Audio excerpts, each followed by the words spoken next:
my E-Sky, let's see, EK2-0704 Gyro for my Traxxas Wrestler. And anyways, today I'm going to test it out, and I'll put it through this car through a few tests with the gyro and without the gyro. Most of them will just kind of be drifting tests, because that's what gyros are good for. They're also good to stabilize the car at speed runs. So anyways, for those of you that don't know what a gyro is, it's basically connected in between your receiver and your steering servo, and it actually just stabilizes it. If the car turns this way and starts going to a skid, it'll turn the wheels that way to bring it out of the skid.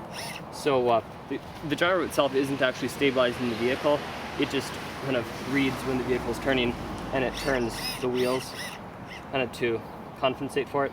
So anyways, let me turn it on here and I'll just give you a little demonstration right here. You flip it on. It takes a little while for the gyro to initiate. When it's doing this, you can turn the wheels back and forth, and it's just the wheels are completely dead. You can turn your transmitter thing back and forth and nothing will happen.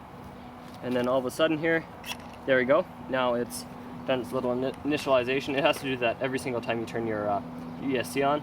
And now you can turn the wheels regularly, only this time, if I lift up the back of my vehicle, I'm not doing anything here. I'll set this down just to show you.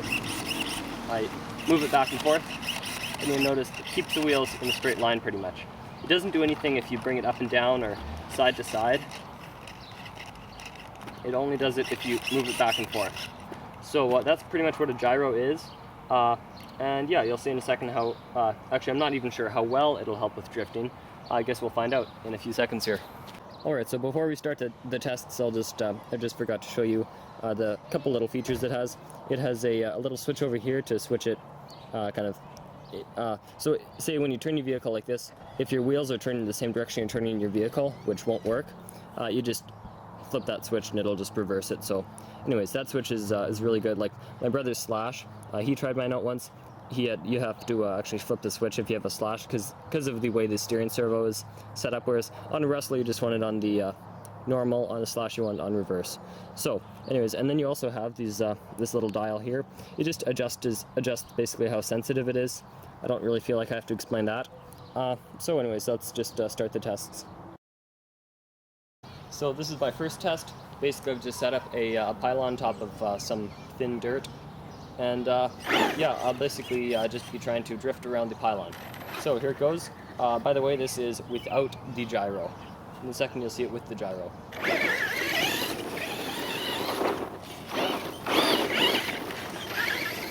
Okay, let's try that again. That was pretty good. I don't think I'd call that a drift though. And this is with the gyro in the vehicle.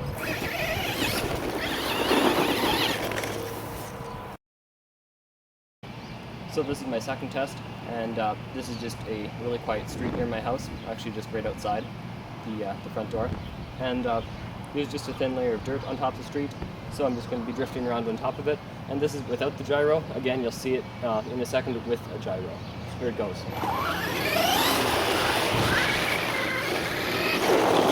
So that was sort of a drift. I'll give it another try here.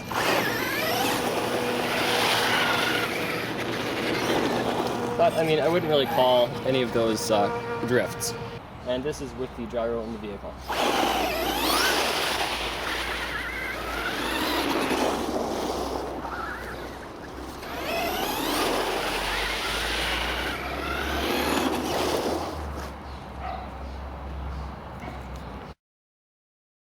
So as you can probably tell, this is in the exact same spot I did my second test in, except this time I've set up 3 pylons, and I'm just going to be weaving in and out of the pylons as fast as I can, and just trying to get to the other end as fast as I can. So here it goes, and again, this is without a gyro. You'll see the one with the gyro in a second.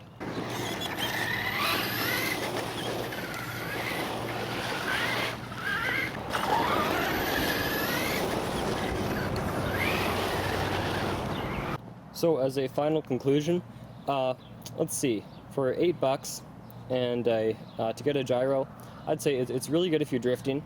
For the last test with the 3 pylons, it didn't really do anything. But for the drifting ones, you could see it definitely did make a difference. So I'd say for the $8, if you have the money just sitting around that is burning a hole in your pocket, go ahead and buy a gyro and just play around with it and see how it works.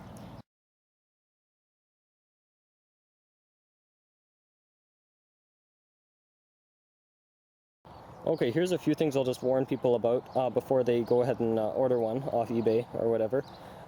They aren't metal. They might look like they're made out of metal, but they're the cheap Chinese plastic. So don't be expecting quality or anything. In fact, behind this electrical tape on this one here, I have two of them. The other one's pretty good. Has a few little marks here and there. Actually, some of the plastic didn't make it all the way into the mold. It doesn't affect the performance at all. Like, I was thinking maybe I should send it back to the buyer, but then I thought, no, I'll just keep it. It was like, these are like $8 a piece, and yeah, that won't affect the performance at all. And also the bottom here, you can see here, things kind of doesn't really close completely, and again, that's just because it's cheap. But anyways, for $8, it's not bad. You can get the, I think it's some kind of a D box, I think it's called. I forget if it's HPI or Team Associated, but it's like $90. So, and yeah, it's like $90, and these are like $8 or $9, and people say that these work as good as the D boxes, so the only difference is really quality. So anyways, oh, the last thing I'll warn you about before you buy one, this, and by the way, plug it in between your receiver and your steering servo.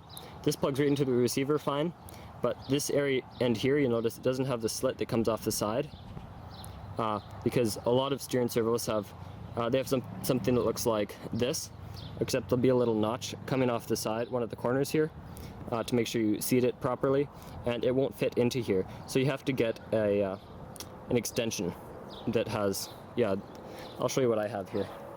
So as you can see here, this plugs right into the receiver, right? That goes right to your gyro. Then there's the other cord that comes out of the gyro, and it should plug directly into your steering servo, but these ones here, again, since they're made in China, they haven't thought about how a lot of steering servos, the cords that come out of them, have these little notches on the side. You see how this ESC, or this receiver here, sorry, has a little indentation right there, so this will fit perfectly in there, and that just basically keeps you from plugging it in the wrong way. Whereas you see how this other cord that comes out of the gyro here, it does not have one of those, so you can't plug your servo directly into it. So this extension I got here, basically this cord here that comes off of this gyro plugs into the extension. The extension has one of these things that has one of those little indentations in them, so your servo will plug directly into it like so.